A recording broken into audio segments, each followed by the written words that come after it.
Di mana ini? Di Fakultas Ilmu Budaya Universitas Sumatera Utara. Fakultas Ilmu Budaya. Ini fakultas baru ya? Enggak, dulu namanya Fakultas Sastra. Sastra. Diganti namanya menjadi Fakultas Ilmu Budaya. Itu sastra sekarang nggak ada. Nama Udah ganti namanya. Udah ganti. Budaya. budaya. Gitu ya. Ini ada biodatanya. Pernah menjadi ahli dalam perkara pidana. Ada di belakang itu yang mulia. Berapa kali menjadi ahli dalam perkara pidana? Sudah cukup banyak yang mulia. Nggak ingat. Ahlinya ahli apa ya? Intinya ahli bahasa. Baik kasus perdata maupun pidana.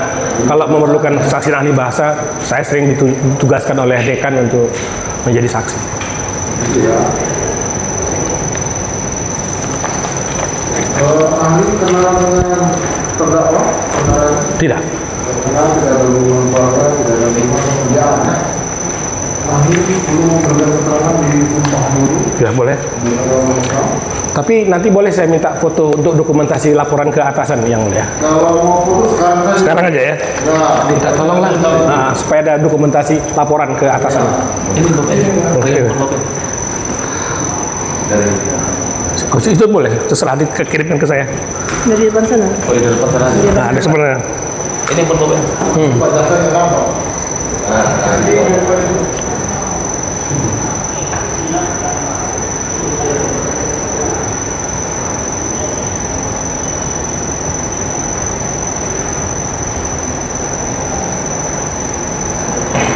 Oke, masih. Oke. Bisa ya? Ya. Jadi,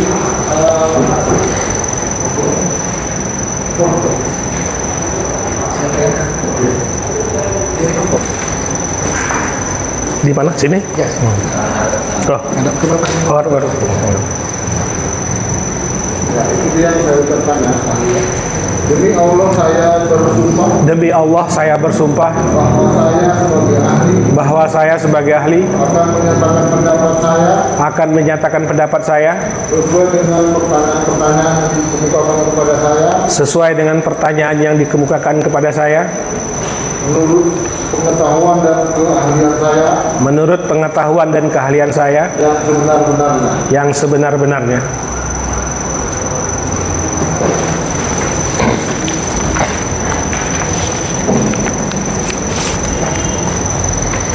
Tadi seperti yang ahli katakan, ahli ini banyak menjadi di persidangan sebagai ahli dalam hal bahasa. ya. Kalau pendidikan ahli ini bisa diterangkan secara singkat? Saya doktor dalam bidang semantik yang mulia. Ya, makna. Semantik Itu ilmu tentang makna. Makna. ilmu tentang makna, Ya. makna kata, Makna kata, makna kalimat, makna bahasa pokoknya. makna kata bahasa. Dokter, Ya. S3. S3. Kemudian S2-nya Saya juga menyelesaikan tesis di bidang semantik yang mulia. semantik juga. Kalau S1-nya S1-nya saya tamat dari jurusan bahasa Indonesia. bahasanya saja. S2-nya baru menjurus ke semantik. Iya. S3-nya juga. Iya. Boleh tahu disertasinya? Judul disertasi saya Verba Emosi Bahasa Indonesia dan Bahasa Melayu Asahan, Kajian Semantik Lintas Bahasa. Verba Emosi Bahasa Indonesia dan Bahasa Melayu Asahan, Kajian Semantik Lintas Bahasa. Itu ya. Penasihat hukum terdakwa ini ahlinya ahli bahasa ya. Iya, siapa yang Kira ahli ini diajarkan untuk menerangkan persoalan yang mana nih, kata-kata yang menjadi persoalan. izin yang mulia, ketiga postingan dari segi definisi dan makna serta kutipan-kutipan di kata di dalam kalimat tersebut yang mulia. Bentar ya, ada postingan di dalam dakwaan ada ya? Di dalam dakwaan.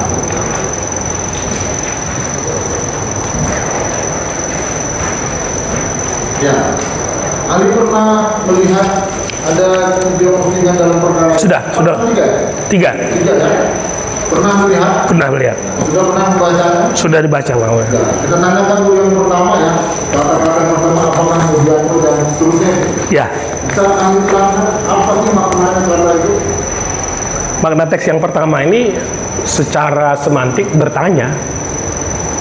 Jadi mempertanyakan Mujianto, apakah Mujianto itu sama orangnya yang disebut sebagai mafia tanah dengan yang dianggap atau sedang diduga menguasai lahan. Sebuah pertanyaan. Ahli menyatakan ini pertanyaan karena disebutkan dengan kata-kata apakah dengan bersambung dengan ada ciri-ciri sebuah kalimat tanya yang mulia. ya, apakah Pertama, menggunakan kata tanya. Apakah bisa dalam konteks ini apakah? Bisa juga ciri yang kedua kita pakai diakhiri dengan tanda tanya. Dan yang ketiga, ciri kalimat tanya itu memerlukan jawaban. ya. Dalam postingan pertama ini yang disebut yang tadi sudah disebutkan, menurut ahli ini kata tanya.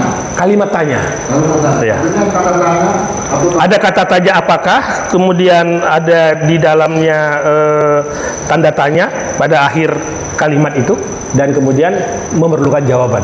memerlukan jawaban. Ya. Ini memerlukan jawabannya dari siapa ya? Memerlukan jawabannya. Tentu kepada siapa yang disebarkan teks ini, siapa yang kira-kira bisa menjawab. Gitu. Karena ini mafia. Ya. Apakah orang mafia juga yang menjawabnya? Siapa yang membaca ini yang mau menjawab silahkan gitu. Gitu ya. Tapi ini memerlukan jawaban. Memerlukan jawaban. Iya. Memerlukan jawaban. Iya. Apa yang bisa menjawab? Iya. Sama halnya kalau kalimat tanya kita tanya secara umum, siapa yang bisa menjawab? Setiap kalimat tanya pasti memerlukan jawaban. Iya. Iya. Tapi ini memerlukan jawaban. Iya. Tapi yang kalau kata-kata mafia tanah, apa yang bisa menjawab? Kalau kita letakkan di dalam, kita nggak bisa memisahkan kata mafia tanah dari konteks kalimat ini. Kalau Pak Hakim menanyakan kata mafia tanah, ini kan harus kita maknai sendiri. Bahwa di sini digunakan kata mafia tanah itu kan dalam tanda petik. Apalah kira-kira makna dari kata mafia tanah menurut aku? Secara bahasa, penggunaan tanda petik itu kan bermakna bahwa frasa itu adalah sebuah frasa kutipan. Karena di dalam bahasa, tanda petik itu dipakai, salah satunya adalah mengutip. Salah satu. Ada juga dipakai dalam teks drama dan macam-macam. Nah, kalau ditanya artinya secara umum, terlepas dari tanda petik tadi, itu berarti orang yang bekerja secara ilegal untuk menguasai tanah atau lahan. Karena mafia tanah itu konotasinya negatif. Ya, negatif itu. Nggak ada mafia itu konotasinya positif, itu nggak ada. Makanya ada istilah mafia peradilan, mafia tanah. Selalu konotasinya orang-orang yang bekerja secara ilegal, tidak mematuhi hukum, kira-kira gitu. Ya. Kemudian dengan kata-kata yang lain, apakah Mujianto yang disebut mafia tanah dalam berita ini? Apakah sudah diketahui bahwa nama orang yang bernama Mujianto itu mafia tanah? Kita nggak bisa tahu itu yang mulia. Dan kata-katanya di sini. Iya, karena yang tahu itu kan yang membuat teks. Kita nggak bisa, ahli bahasa tidak bisa membaca pikiran orang. Menurut ahli, dalam kata-katanya apakah pembuatnya sudah tahu? Nggak bisa ahli bahasa menilai kepala orang yang mulia. Kan, saya kata kepala, saya kata tulisan. Ah, Saya kata tulisan ini. ah, Apakah menurut ahli, apakah ahli tahu ah. dengan kata-kata ini orang yang membuat postingan ini sudah tahu siapa yang disebut mafia tanah? Kalau dari sisi ahli bahasa, kalau Pak yang mulia bertanya, saya tidak bisa menjawab itu. Saya cari kata makna. Maknanya kan tadi saya katakan, maknanya kali bertanya. Oke, maknanya bertanya. Kalau pengertian mafia tanah sudah saya jelaskan bahwa mafia tanah itu adalah orang yang bekerja secara ilegal untuk menguasai tanah atau lahan. Kan itu yang saya jawab tadi yang mulia. Jadi makna kalimat yang saya tanya lagi, makna kalimat dari apakah Mujianto yang disebut mafia tanah dalam berita ini? Menurut ahli, ini kata-kata yang di dalam kalimat ini apakah sudah diketahui oleh si pembuat tulisannya? Mana bisa ahli bahasa menilai? Nggak bisa yang mulia. Makna kalimatnya maksudnya. Ketika dia menulis sesuatu, makna kalimat itu apa? Tadi saya katakan maknanya bertanya. Makna kalimat ini bertanya yang mulia. Saya tanya lagi, apakah dari kata-kata ini, apakah sudah tahu nggak siapa yang disebut mahkota? Nggak tahu lah saya yang mulia. Nggak bisa ahli bahasa menjawab itu. Ya, bahasannya saya tanya, bukan pengetahuan ahli. Tahu nggak? Ahli bahasa tahu maksudnya. Ya ahli, saudara. Tahu nggak makna kata-kata ini? Apa sih makna bahwa apakah kemudian dia menggunakan dan bersama dengan orangnya? Dengan kemudian dia yang sedang menduga berhasil menguasai lahan. Biasanya kalau orang bertanya, orang pasti tidak tahu. Makanya bertanya. Yang misalnya orang bertanya tahu itu kalau guru bertanya kepada muridnya, guru udah tahu jawabannya karena dia menguji kemampuan muridnya. Itu guru tahu. Tapi kalau secara umum kita berbicara, orang bertanya itu pasti didasari rasa ingin tahu jawabannya. Apakah nanti yang membuat teks itu pada akhirnya sebenarnya sudah tahu, dia bertanya itu hanya pura-pura, itu nggak kewenangan ahli bahasa untuk menilainya. Karena isi pikiran orang yang menulis teks nggak bisa dinilai ahli bahasa. Ahli bahasa hanya menilai teks yang tertulis, yang mulia. Ya itu Ya. teks ini maksud saya. Iya. Apakah dari teks yang dibuat ini, apakah ini sudah tahu atau belum? Ini kata. Kalau bicara secara umum, tentu orang bertanya itu karena dia tidak tahu. Iya. Kalau orang yang sudah tahu dia bertanya, aneh. Karena disebut nama. Kalau orang bertanya itu, apakah orang yang sama? Iya. Kalau begitu dia masih mencari. Tapi kita sebut nama. Apakah nama ini sama dengan itu? Tidak ada gambaran dia bahwa namanya itu memang mafia tanah. Yang itu dirinya. Iya. Kalau orang tidak tahu, betul-betul dia murni apakah. Terus kita ditanya lagi dengan kata Tanda tanya. Kalau mau tahu isi pikiran dari pembuat itu tentu kepada pembuat saja ditanya langsung, dia sudah tahu atau belum. Kalau ahli bahasa, sejauh yang saya tahu yang mulia, 33 tahun saya jadi dosen, nggak bisa kita membaca pikiran orang. Nah, itulah dia. kita juga nggak ingin mengetahui apa isi pikiran orang. Yang kita ingin tahu apa sih makna kata yang tertulis di sini. Itu yang kita mau tahu. Ya. Kalau pikirannya juga nggak bisa. Tapi makna kata ini katanya bisa diketahui oleh ahli. Yang saya jelaskan, yang saya ketahui bisa saya jelaskan dari sisi bahasa yang mulia. Pertanyaan tadi kan apakah ini kalimat tanya atau tidak? Ini kan kalimat tanya. Cirinya ditandai oleh 3, paling tidak saya bilang. Yaitu ada kata tanya apakah, ada tanda tanya, dan kalimat ini memerlukan jawaban. Pertanyaannya apakah si pembuat kalimat ini sudah tahu jawabannya? Kita nggak tahu. Nah itu dia. Ahli tidak tahu ya maknanya. Ya. Kemudian kita berlanjut ke postingan yang kedua ini ya. Ada yang dulu semua itu, ahli bisa baca itu. Ya, jurus maut, Mujianto, bla bla bla itu ya. Nah, ini maknanya kira-kira kalau menurut ahli apa? Kata perasa jurus maut di sini bermakna kias. Makna kias itu artinya bermakna tidak sebenarnya.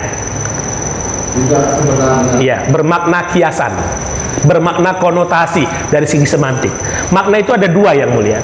Ada makna sebenarnya yang disebut dengan makna denotasi, ada makna kias yang disebut dengan makna konotasi. Contoh sederhananya begini. Kalau misalnya bunga dalam arti sebenarnya itu bunga tumbuhan. Tapi bunga digunakan dalam konteks untuk anak gadis, itu konotasi. Misalnya di desa itu ada seorang bunga, itu konotasi. Nah, dalam konteks ini, kata jurus maut digunakan secara konotasi. Kalau digunakan secara denotasi, jurus itu kan sikap tegak dalam ilmu bela diri. Jurus, apakah itu pencak silat atau karate? Tentu kalau jurus maut, jurus yang mematikan, jurus yang membunuh. Tapi ini digunakan dalam konteks konotasi yang kira-kira dimaknai sebagai strategi atau cara yang tepat untuk melaksanakan atau mencapai tujuan. Itu yang saya pahami. Yang tepat Ya, cara jitu tepat untuk mencapai tujuan. Cara strategi itu yang disebut dengan jurus maut. Tidak ada hubungannya dengan ilmu bela diri. Tidak ada. Tidak ada. Tapi karena ada kata-kata mautnya di sini. Iya. Kalau kata-kata maut selalu Kan ada selalu duel maut, duet maut. Misalnya ada duet, misalnya penyanyi LP Sukesi sama Ormel, kan nggak ada penonton yang mati.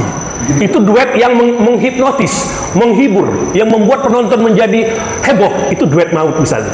Maut ya. Kalau duel maut ada, makanya ada juga jurus maut. Tapi tidak selalu kita artikan bahwa maut itu harus mematikan. Gitu ya. Ya. Bisa diartikan mematikan. Kalau konteksnya tepat. Ya. Misalnya pendekar itu melaksanakan jurus maut hingga lawannya terbunuh. Itu misalnya. Bisa nggak diartikan dengan adanya kata-kata maut ini adalah apa ya? Cara yang terakhir. Cara terakhir mungkin bisa saja, tapi tidak ada yang mematikan di sini. Itu ya. Apakah kita mau mengatakan lahan yang mati atau rakyat mati? Nggak bisa. Nggak tahu ya. Nggak. Tapi cara ada kata-kata maut dan Iya. gitu ya. Karena kata orang untuk menguasai tanah itu lawan penjajah dulu kita mengorbankan darah untuk mempertahankan tanah air Indonesia. Iya. Kan begitu juga bisa. Bisa. Mau apapun kita akan hadapi, Iya. kita tetap menguasai tanah. Ada juga pengertian begitu. Ada ya. Iya. Terus kemudian apalagi kira-kira menurut ahli dari kata-kata postingan yang kedua ini? Maksudnya yang mulia?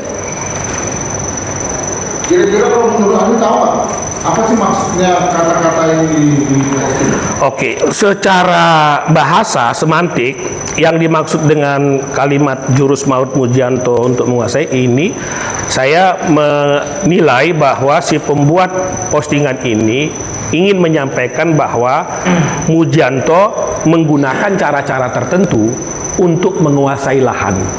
Cara-cara tertentu tapi yang tepat, yang jitu. Itu yang maut itu. Apa itu? Saya nggak tahu. Gitu loh. Karena ini saya artikan dari segi teksnya aja. Kalau misalnya nanti kita baca lebih jauh, apakah dia misalnya menggunakan cara-cara katakanlah dengan memalsukan surat, dengan memanfaatkan apa, saya nggak tahu. Tapi pengertian jurus maut itu menggunakan cara-cara tertentu yang tepat untuk mencapai tujuan. Gitu.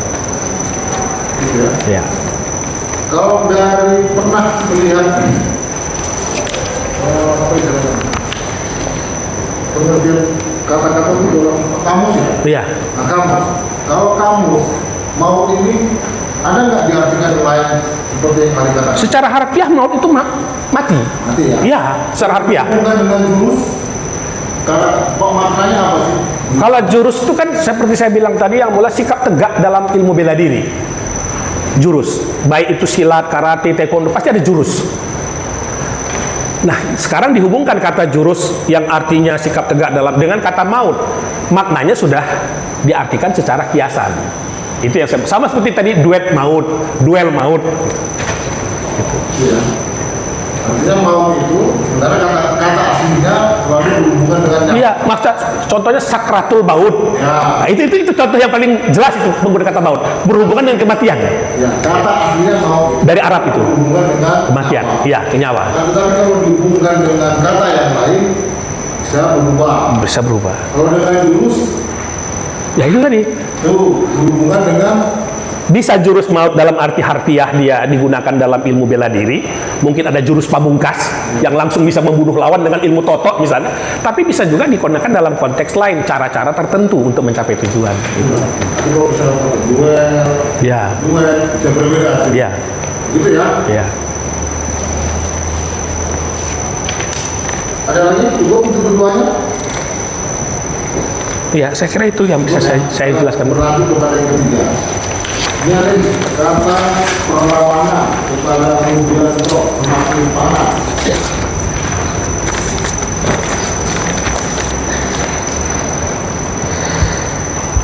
Bagaimana ini?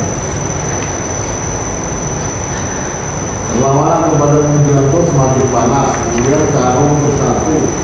Kemudian mari kita satukan kekuatan. Jangan sampai tanah karung selalu dirusak orang yang tidak bertanggung jawab. Yang berkenan bergabung dalam aksi ini kami membuka diri seluas-luasnya membuat merdeka. Ini kira-kira makna katanya ini bisa ahli terangkan? Ya, Dalam kalimat ini yang mulia, kata panas juga digunakan secara kiasan. Karena kata panas dalam arti sebenarnya itu berhubungan dengan suhu atau temperatur. Misalnya cuaca panas, air panas. Tapi kadang-kadang kata panas itu digunakan dalam konteks lain secara kiasan. Misalnya politik sekarang memanas, perlawanan makin panas. Arti panas di sini menyatakan sesuatu yang genting. Ya, kira-kira begitu. Jadi kan ada suasana dingin, hangat, tapi bisa panas. Nah, panas itu sudah boleh genting dia. Itulah yang dimaksud yang mulia. Dengan kata-kata dihubungkan, tadi kan makna panasnya ya. Ya. Kalau dihubungkan dengan kata-kata perlawanan, Ya berarti ada suatu perlawanan yang sudah mulai genting. apakah ini perlawanan kepada orang itu langsung sebut namanya? Ya, pada Pujianto. Berbentuk penggunaan tenaga fisik atau hanya pemikiran saja? Nah, ini bisa ya baik yang mulia. Ini bisa diartikan kalimatnya kan perlawanan kepada Pujianto semakin panas.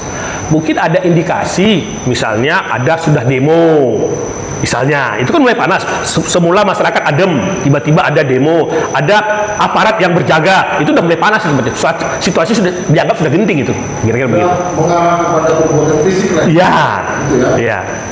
Kemudian ada di bawahnya ini, mari kita satukan kekuatan. Maksudnya kekuatan apa? Dengan arti kata-katanya. Mari kita satukan kekuatan, artinya mari kita bersatu, kompak untuk melawan yang menguasai lahan mereka gitu. Itu ya. Melawan Orang yang menguasai tanah mereka. itu ya. Ya. Kata-kata jelasan. Iya. Melawan kepada namanya Pujianto yang dianggap menguasai tanah mereka kan begitu. Ya. Itu ya. Dan kata-kata yang berkenan bergabung dalam aksi ini, kami mempunyai di seluas-luasnya. Maknanya apa? Ya, si pembuat postingan mengajak bergabung orang yang punya pemahaman yang sama untuk supaya lahan mereka itu tidak dikuasai orang lain. Hubungannya dengan kata-kata untuk melawan. Iya, iya. Begitu. Iya, supaya makin kuat. Kan gitu. Itu ya. Ya. Ada lagi kira-kira pertanyaan dari ahli dari poin ketiga ini. Saya kira kalau dihubungkan dengan tuduhan pasal 27 itu kan yang menjadi fokus kita kan kata panas itu yang mulia. Ya. Karena apakah indikasinya ada mengarah ke sana penghinaan atau pencemaran atau tidak kan begitu. Makanya saya sudah terangkan tadi bahwa panas di sini digunakan dalam arti kiasan. Kalau arti sebenarnya berhubungan dengan suhu atau temperatur. Ini artinya sebenarnya dengan kata-kata ini. Ya. Bukan hanya temperatur. Arti sebenarnya yang mulia. Makna. Ya. Kalau arti sebenarnya kita bisa lihat di kamus sebenarnya. Jadi untuk makna yang kita kata satu kata yang menghubungkan atau bergabung dengan kata yang lain, nanti kamu tidak ada. Itu yang menghubungkan ahli. Ya. Kalau kata-kata ini panas, Jadi begini yang mulia. Kalau kita bicara secara linguistik, ini namanya metafor misalnya. Kita kan sering mengatakan hatinya mulai panas. Itu artinya dikatakanlah panas itu seperti air yang ditaruh di dalam periuk lalu dihidupkan apinya. Pada titik tertentu air itu nanti mulai bergejolak. Pada titik yang lain dia bisa meledakkan tutup panci ini. Makanya ada orang mengatakan kemarahan ayah meledak. Ada hatinya panas. Jadi panas itu seperti cairan panas dalam wadah. Berkorespondensi sama maknanya orang yang marah. Tapi lebih mudah kita memahami kalau kita gunakan dengan cairan tadi. Daripada kita katakan ayah marah, ayah sangat marah sekali. Dibanding dengan hatinya panas, hatinya mendidih, kemarahannya meluap. Itu dia yang mulia. Ya. hati dihubungkan dengan hati. Ya, itu. Ya. Kan tadi saya katakan kalau kata-katanya itu satu kata itu di kamus sudah. Tapi ketika dia bergabung dengan kata yang lain, nah itu maknanya bisa banyak. Ya. Makanya perlu ahli itu menjelaskan. Bergantung konteks kalimatnya yang mulia memang. Makanya saya dari awal dari pertama tadi saya sudah sama ahli. Maknanya apa? Kemudian juga dengan ini, kan beda.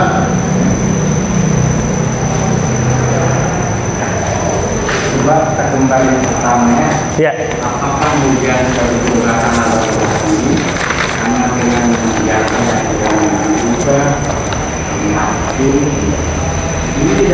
unsur statement. Ada unsur apa? Ada unsur statement. Pernyataan. Statement. Statement itu kan pernyataan. Nggak ada yang terdapat dalam bahasa. Kalau pernyataan Bapak, Dalam konteks bahasa yang katakan. ya, Apakah Mujianto, berarti membandingkan dua, Ya. dua Mujianto ya. Berarti apakah Mujianto disebut mafia tanah? Kan? Berarti kan ada unsur statement. Cuma mempertanyakan apakah sama dengan di sana? Apakah itu dalamnya? Ya. Jadi di dalamnya katakan nggak unsur statement. enggak. Begini yang mulia ya, ini saya jawab sebagai ahli bahasa. Saya sudah disumpah. Iya. Oke, tanggung jawab saya di akhirat ini yang mulia.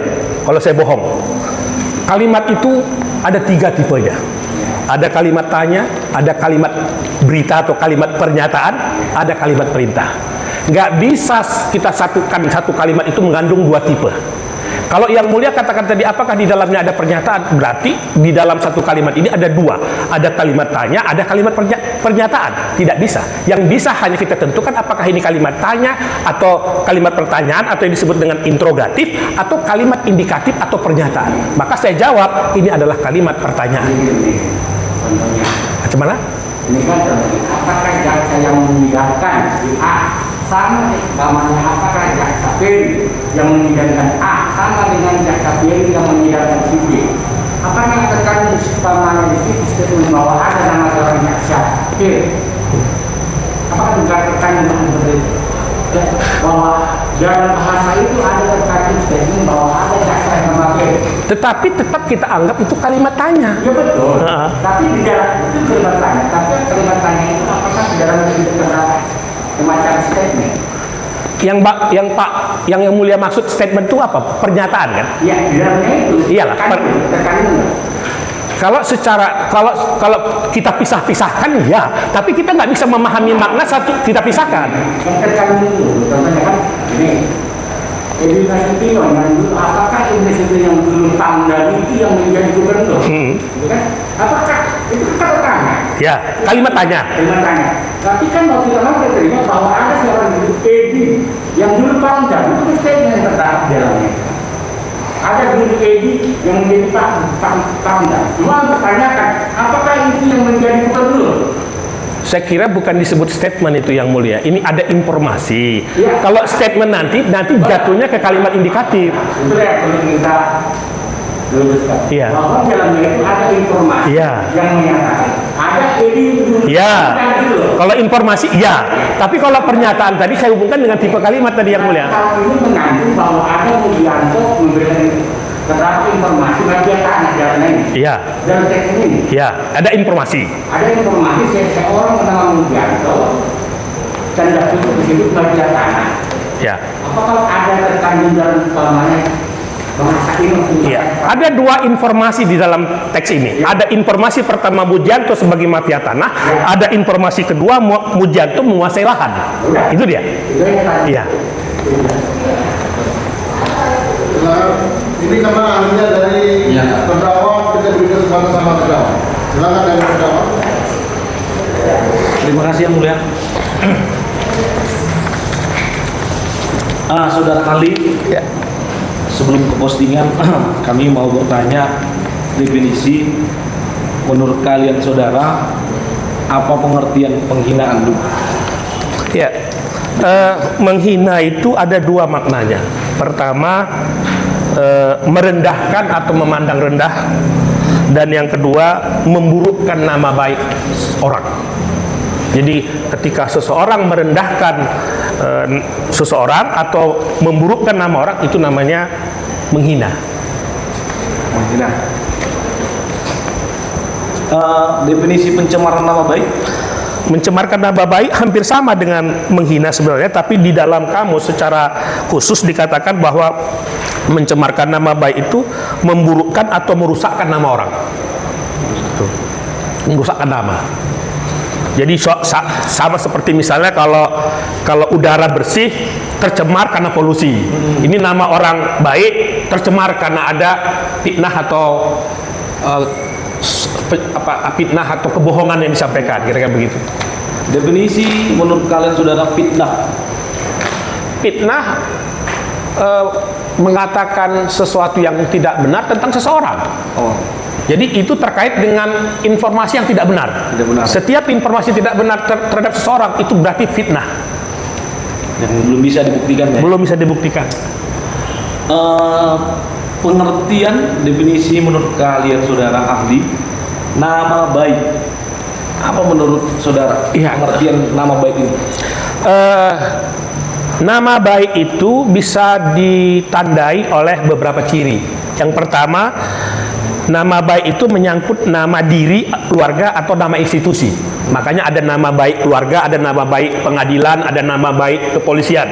Jadi institusi pun punya nama baik, selain pribadi atau keluarga. Yang kedua, orang yang termasuk ciri nama baik itu belum pernah terkena kasus hukum atau kriminal. Berarti namanya masih baik. Selagi dia sudah pernah terkena kasus hukum, tidak bisa disebut lagi nama baik. Sudah tercemar. Yang ketiga, berasal dari keluarga baik-baik dan terkait dengan martabat dan harga diri. Jadi kalau kita katakan jaga nama baik, itu berarti jagalah martabat dan harga diri. Kita sering mengatakan kepada anggota keluarga, jaga nama baik keluarga. Berarti jagalah martabat dan harga diri keluarga. Jangan berbuat sesuatu yang membuat nama baik keluarga tercemar, kira-kira begitu. Ciri-ciri nama baik ya. Ya. Oke. Saudara ahli menyambung pertanyaan majelis tadi. Postingan pertama ini kan berupa informasi. Ya. Saudara tadi menyatakan informasi ini biar kami pahami. Ini informasinya dalam bentuk pertanyaan atau pernyataan. Saudara harus tegas ini. Pertanyaan atau pernyataan? Pertanyaan. Tadi sudah saya sebutkan 3 cirinya. Berangkat dari 3 ciri itu, saya berani mengatakan bahwa ini adalah pertanyaan. Bukan retoris misalnya yang sering kadang-kadang orang kaburkan itu dengan kalimat retoris. Iya. Oh, tadi saudara sudah bukakan retorik ya. Nah, bagaimana itu ciri-ciri kalimat retorika? Ya. Retorik. Kalimat itu namanya kalimat retoris. Secara sederhana, kalimat retoris itu adalah kalimat yang tidak memerlukan jawaban. Secara historis, retoris itu dari kata retorika. Itu adalah kalimat tanya yang sering dipakai orang dalam berpidato. Contohnya, saudara? Misalnya, kalau orang berpidato, saudara-saudara, maukah saudara kembali dijajah oleh Belanda? Nggak perlu jawabannya, udah tahu. Itu jawabannya sudah menjadi pengetahuan umum. Jadi bedanya dengan kalimat pertanyaan itu memerlukan jawaban, kalimat retoris nggak memerlukan jawaban. Itu hanya untuk membangkitkan semangat dalam berpidato, bunga-bunga orang dalam berbicara di depan publik. Saya kira begitu. Itu kalimat retorik ya. Parameter yang lain untuk menentukan kalimat ini atau kata ini adalah kalimat retorik. Selain tidak memerlukan jawaban, ada lagi. Ya, dia juga bisa menggunakan kata tanya, dia juga bisa menggunakan tanda tanya. Nada akhir kalau berbicara itu selalu naik, tetapi tidak perlu jawaban. Tidak perlu jawaban. Karena jawabannya itu sudah paham orang, gitu loh. Yang sumber menyampaikan tadi Iya. sudah paham ya, sudah tahu jawabannya. Dan semua orang pun untuk kepentingan umum tahu. Dan satu lagi mau saya sampaikan, bahwa tidak selalu memang kalimat tanya itu menggunakan kata tanya atau tanda tanya. Kalau dalam bahasa lisan, kalimat tanya itu bisa ditandai dengan nada akhir naik. Di polisi sering, nama, alamat, itu kalimat tanya. Tanpa ada kata tanya, siapa namamu? Nggak perlu polisi menyatakan itu secara formal. Siapa namamu? Di mana alamatmu? Cukup. Nama, alamat, itu juga kalimat tanya. Tapi dalam bahasa lisan, dalam bahasa tulis, karena kita nggak menggunakan nada intonasi, maka kita perlu pemarkah tadi. Pemarkah tadi kata tanya, tanda tanya, dan sebagainya. Iya, saudara ahli, postingan pertama ini berarti tidak ada muara ke kalimat retorik ya? Dari segi judul di atas ya? Sejauh yang saya pahami, sejauh pengetahuan saya, ini bukan kalimat retoris, ini kalimat tanya. Nah, masih di postingan pertama saudara, ada tanda kutip kemafian tanah. Saudara, isinya ada dilampirkan foto-foto yang diupload terdakwa berdasarkan sumber berita online yang resmi. Nah, jadi gini, bertanya kepada saudara ahli, coba saudara sebutkan, jelaskan dulu definisi sebenarnya tanda kutip ini apa dan jenis-jenisnya ada berapa saudara? Ya, di dalam ejaan diatur penggunaan tanda petik, ada petik ganda, ada petik tunggal. Ini kan petik ganda. Kalau petik tunggal itu dalam ejaan misalnya digunakan untuk menyatakan makna khusus. Tapi karena digunakan sini petik ganda, salah satu fungsi dari petik ganda ini adalah untuk kutipan, mengutip. Di samping itu juga bisa digunakan tanda petik ganda ini untuk percakapan dalam sebuah teks drama misalnya. Jadi ada percakapan menggunakan tanda petik ganda ini. Jadi ini saya pahami sebagai sebuah kutipan. Kutipan. Karena diapit oleh tanda petik. Tanda petik ganda ya, Ya. di sini ya. Ya. Mengutip dari sumber berita online resmi ya. Ya. Nah, jadi saudara terdakwa ini kan mengutip berita. Sumber berita dan sumber informasinya sebenarnya dari si pemberita. Ketika diposting terdakwa ini, siapa yang bertanggung jawab sebenarnya, saudara, atas kalimat ini? Ya, dari sisi sumber informasi tentu sumber pertama. Sumber pertama. Kalau misalnya orang yang mengutip itu dipersoalkan, bagaimana kalau misalnya banyak yang mengutip? Apakah semua dipersoalkan? Kan kalau sumber berita resmi tadi dikatakan, itu kan nggak mungkin satu orang yang mengutip, itu bisa banyak orang. Jadi yang selalu kita akan jadikan sasaran itu adalah sumber pertama yang menyebarkan ini, yang menyampaikan ini. Itu yang mestinya dipertanyakan. Sumber yang menginformasikan ya, Ya. berita pertama kali ya. Ya. Di sini ada beberapa berita online ini, ada news, ada beberapa berita yang resmi. Nah, jadi pertanggungjawabannya ke media ya. Ya.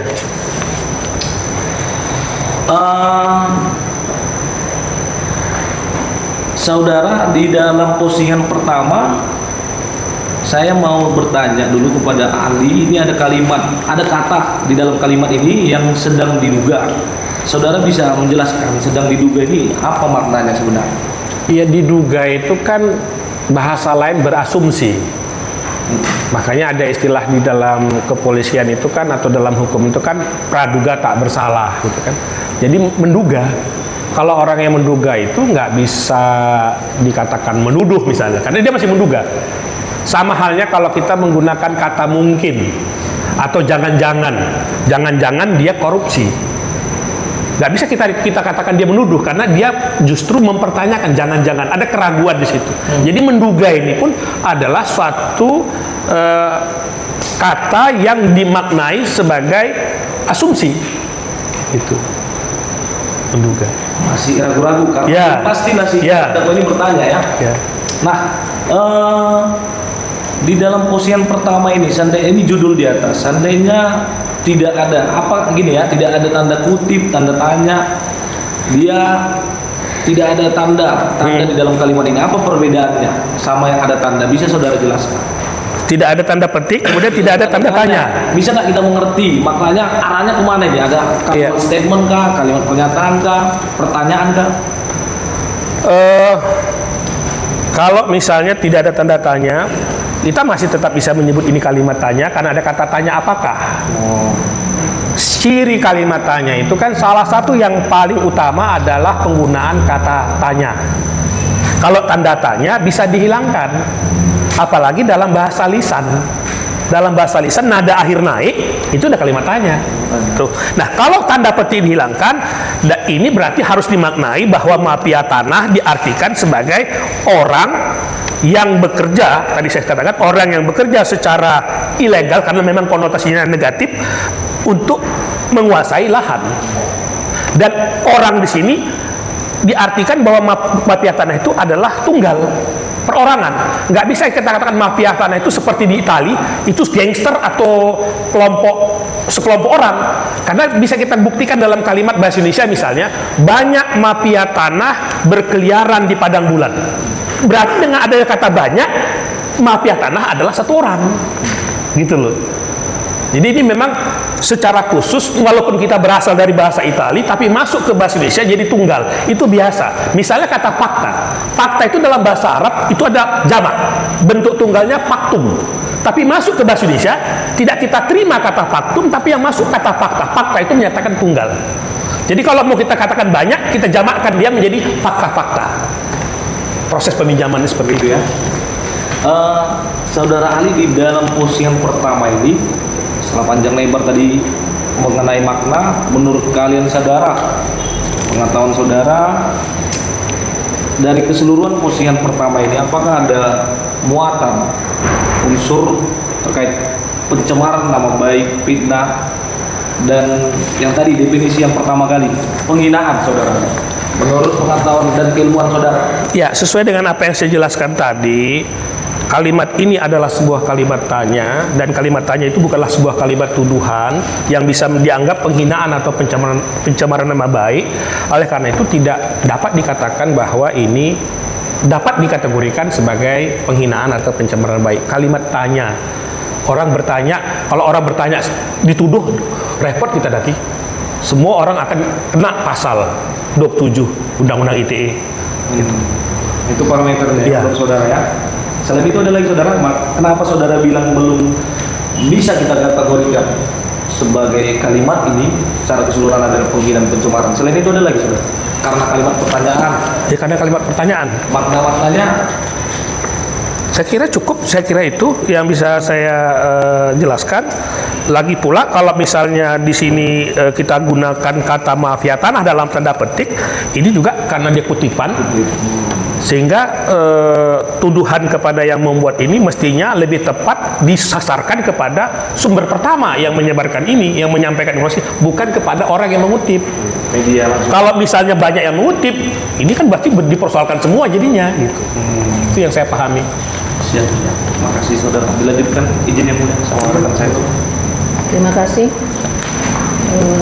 Ahli, Ya.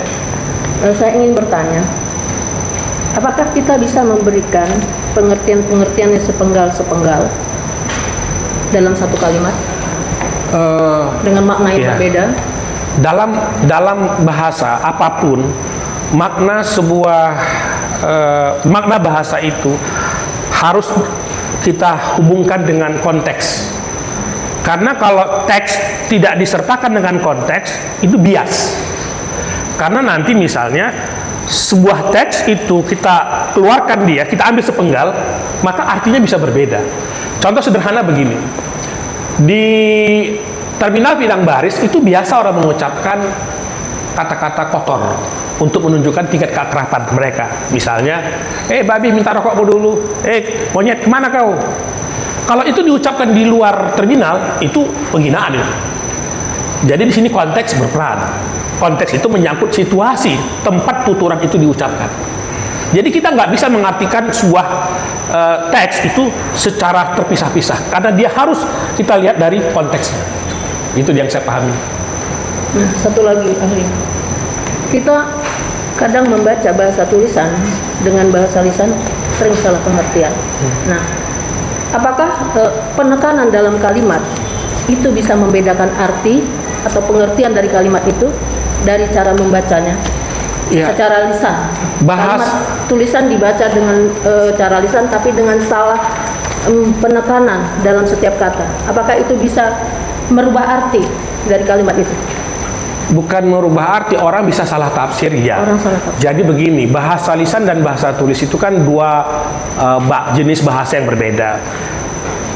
Penekanan di dalam bahasa tulis itu biasanya dengan meletakkan kata yang penting itu di awal. Itu contoh kalau bahasa tulis. Setiap kata yang penting kita letakkan di awal. Ibu mencuci baju, berarti ibu yang kita tekankan. Tapi kalau baju dicuci ibu, berarti bajunya. Kalau pekerjaannya mau kita tekankan, dicuci ibu baju, berarti dicucinya yang ditekankan. Itu bahasa tulis. Dalam bahasa lisan, penekanan itu bukan dari segi letak, tapi dari segi intonasi. Ibu mencuci baju, berarti mencuci. Ibu mencuci baju, berarti baju. Di situ bedanya. Terkait dari keterangan-keterangan yang ahli berikan tadi, apakah dari 3 postingan terdakwa ini bisa kita kategorikan sebagai pencemaran nama baik? Ya, kalau dianggap Penghinaan. kalau dianggap teks ini mengandung muatan penghinaan dan pencemaran nama baik, dari sisi bahasa saya sudah menjelaskan tadi, ketiga teks ini tidak dapat dikategorikan sebagai penghinaan dan atau pencemaran nama baik. Karena teks pertama ini adalah sebuah kalimat tanya dan wajar untuk dijawab. Kalau dianggap pun misalnya ini bukan kalimat tanya, katakanlah seperti itu, kita ikuti alur berpikir orang ini, bukan kalimat tanya, ini adalah sebuah pernyataan. Sekarang tinggal apakah terdakwa bisa membuktikan bahwa Budianto itu mafia tanah atau tidak. Kalau memang terbukti dia mafia tanah, enggak bisa juga dikatakan fitnah karena fakta. Kan begitu. Yang kedua, jurus maut. Saya sudah mengatakan kalau ini dianggap pencemaran, Mujanto, tidak ada yang dapat dipahami dari teks ini bahwa jurus maut adalah jurus yang digunakan Mujanto untuk membunuh orang. Siapa yang dibunuh? Ini kan tujuannya kan untuk menguasai lahan. Tujuannya menguasai lahan. Caranya digunakan cara-cara tertentu. Apa caranya? Itulah yang silakan dipersoalkan kepada yang membuat ini. Apa maksud ini jurus maut? Si membuat teks ini. Tapi cara-cara tertentu tujuannya menguasai lahan atau tanah, kan begitu. Yang ketiga, perlawanan kepada Mujanto semakin panas. Bagaimana bisa kita mengatakan ini penghinaan? Ini kan menggambarkan suatu situasi yang sangat genting. Dari sebelumnya dingin, hangat, sekarang udah genting. Apa situasi gentingnya? Silakan dibuktikan. Apakah memang di dalam situasi yang terjadi di daerah itu sudah mulai ada pengerahan massa, ada pengerahan aparat, ada aksi demo, ada aksi pembakaran? Itu yang disebut dengan panas. Kalau bisa dibuktikan, bagaimana kita sebut ini pencemaran nama baik atau penghinaan? Selagi ada fakta argumentasi yang disampaikan, sulit kita mengatakan bahwa itu adalah penghinaan. Itulah jawaban saya. Terima kasih Ali. Saya selanjutkan kepada Pak Ali. Sudah cukup? Ya. Cukup Yang mulia. Silakan. Oke, terima kasih Majelis Hakim. Ini satu aja ya, Bapak Asita. Baik, pada makna apakah Mujanto yang pertama itu dengan yang kedua jurus mau untuk menguasai lain, itu menurut pendapat saudara ada kaitannya bermakna itu enggak? Maknanya ada berkaitan tidak? Yang postingan satu dengan postingan dua. Makna teks pertama kan bertanya. Ya. Kalau makna kedua nggak bertanya dia. Iya, artinya ada hubungannya dengan ke mafia tanah tadi itu kan? Kalau hubungan jelas ada, karena orangnya sama. Ya. Mujanto yang disebut yang teks pertama, Mujanto disebut teks kedua, Mujanto yang disebut di teks ketiga, saya kira kan sama teksnya. Sama-sama namanya yang muncul. Iya. Makasih. Iya. Cukup aja. Ya. Jadi kalau di teks pertama itu ahli ada Mujanto yang disebut mafia tanah. Kemudian ada Mujanto yang sedang juga bernafsu menguasai lahan pertanian. Maka itu makna dalam postingan pertama. Gimana tadi yang udah coba lagi? Baca. Iya. Karena ada kata Mujanto yang disebut mafia tanah. Kemudian ada Mujanto juga yang sedang diduga bernafsu menguasai lahan pertanian. Apakah itu Mujanto yang disebut di dalam kalimat ini apakah orang yang sama atau yang tidak sama? Kalau dia bertanya begini kan dia mempertanyakan, dia justru mempertanyakan apakah sama orangnya atau tidak. Itu pertanyaan dia. Sama pasti ya. Hah? Karena dia bertanya tentu tidak sama. Iya, tentu tidak tahu. Dia tidak tahu, bukan tidak sama. Dia tidak tahu apakah orang yang sama atau tidak. Ya. Nah, itu dia makanya bertanya. Artinya ada dua orang menurut kata-kata ini. Kemungkinan dua orang, tapi bisa juga satu orang. Bisa satu orang. Loh, kan bertanya. Bagaimana? Apakah sama? Kalau sama orangnya berarti satu orang. Nah, makanya- Kalau berbeda berarti dua orang. Lah ya, saya tanya tadi bilang boleh satu orang. Ya. Namanya itu. Kalau jawaban dari pertanyaan ini, Jawab, Ustaz. Gua jawab dulu. Tanya pertanyaan dulu. Tadi kan dikatakan ini adalah bermakna pertanyaan. Saya tadi dibalik dengan pertanyaan. Apakah ini orang yang disebut Mujanto itu orang yang sama dengan mafia tanah, dengan orang yang menguasai nafsu? Nanti kita bisa dua, bisa satu. iya. Karena jawabannya kan kemungkinan ada dua, sama atau tidak. Iya. Kan gitu. Kan gitu. Makanya saya mau ikut saja. Iya. Bisa dua orang, bisa satu. Betul. Kan begitu kan? Iya. Kalau itu saya katakan, kalau ini adalah satu orang, apakah ini masih bisa disebutkan makna masih bertanya? Loh iya. Karena satu orang, jawab tanya lagi. Kalau satu orang kan sudah yang mulia jawab, itu kan bukan jawaban, ini kan kalimat tanya. Nah, yang saya tanya tadi sama Anda, apakah ini pertanyaan ini orang Mujanto ini maknanya ada dua atau satu? Jadi Anda katakan bisa dua, Ya, bisa satu. betul. Cukup, stop di situ. Kalau ini bermakna satu orang, saya tanya, apakah ini masih disebutkan masih disebut? Yang mulia jangan berandai-andai. Karena Pak yang mulia tadi bilang kalau itu kan berandai-andai, kita nggak bisa berandai, kita berbicara fakta. Ini kan kemungkinan saudara katakan tadi. Ya kemungkinan ada dua dan bisa satu. Iya. Kalau misalnya saya ditanya apakah satu atau dua, saya nggak tahu, tanya sama kenyataannya. Katanya andainya. Iya. Kalau satu orang ini, apakah ini masih disebut kata pertanyaan? Sejauh yang saya pahami yang mulia, sekali lagi saya ingatkan yang mulia, saya disumpah yang mulia, saya jangan diajak berbohong. Itu saya sampaikan. Jadi kalau saya jawab sesuai dengan pengetahuan saya, ini adalah sebuah kalimat tanya yang kemungkinannya, dengar dulu, yang kemungkinannya bisa 2 orang, bisa 1 orang. Apakah nanti 1 orang? Silakan lanjutkan nanti apanya. Kalau 1 orang, untuk apa ditanyakan? Kenapa dia orang sudah sama? Jangan saya ditanya. Kenapa ditanya? Kan tanyakan kepada yang membuat teks. Lah maknanya, kalau ini 1 orang saya katakan. Makna, iya, dengar dulu. Nah. Makna, kalaulah ini Mujantonya sama, maknanya, apakah ini kata pertanyaan atau bukan? Itu bukan makna yang mulia. Kalau kan tadi saya bilang kalau yang mulai pakai kalau, yang mulai berandai-andai. Iya. Kata-kata ini Mujanto ada berapa orang? Nggak bisa dipastikan, karena kalimat bertanya. Masa kalimat bertanya kita pastikan bahwa 1 orang atau 2 orang? Kemungkinan saja yang bisa kita katakan. Iya, ada Mujanto sebagai mafia tanah. Ya. Itu termasuk nggak? Ya. Kan tadi saya bilang informasi ada 2 yang tadi ditanyakan oleh hakim anggota. Informasi pertama ada Mujanto sebagai mafia tanah. Informasi kedua ada Mujanto sebagai yang sedang diduga menguasai lahan. Apakah orangnya sama atau tidak? Itu yang ditanyakan oleh si pembuat teks. Kalau hakim tanya saya, pastinya saya nggak bisa tahu karena saya hanya memahami dari teks. Nggak bisa di luar teks saya jawab. Saya bukan dukun yang mulia. Kalau tadi hanya katakan bisa. Ya. Bisa satu. Kalau misalnya jawabannya, apakah Mujanto mafia tanah sama dengan tidak? Berarti 1 orang. Tapi kalau iya, sabar 1 orang. Kalau tidak, berarti 2 orang. Kira-kira begitu yang mulia. Iya. Tadi saya bilang, kalau dengan 2 orang, tentunya kan perlulah dimaknai bahwa ini pertanyaan. Karena ada 2 yang pribadi yang disebut.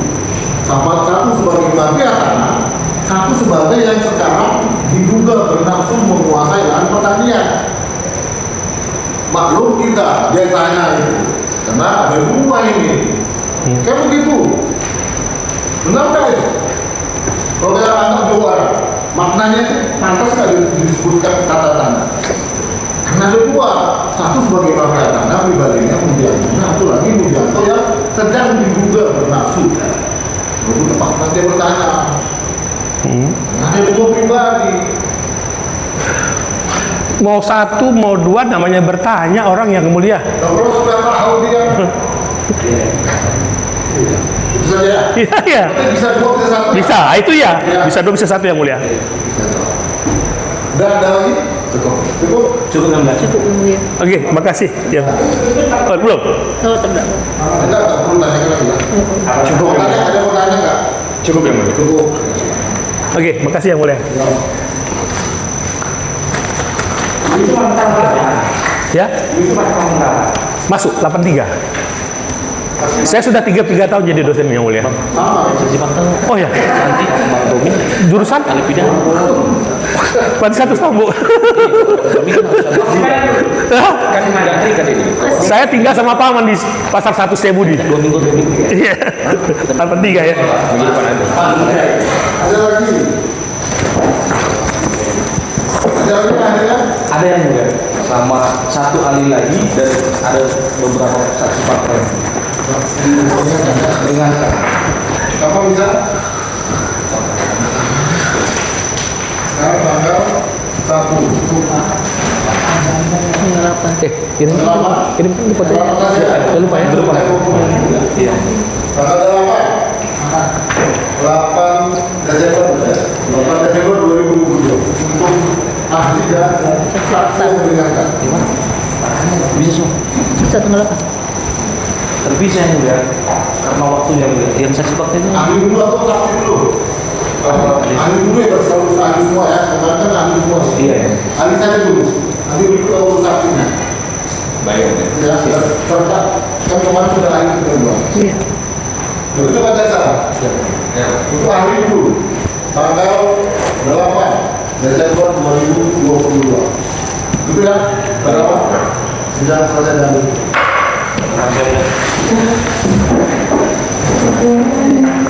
Iya.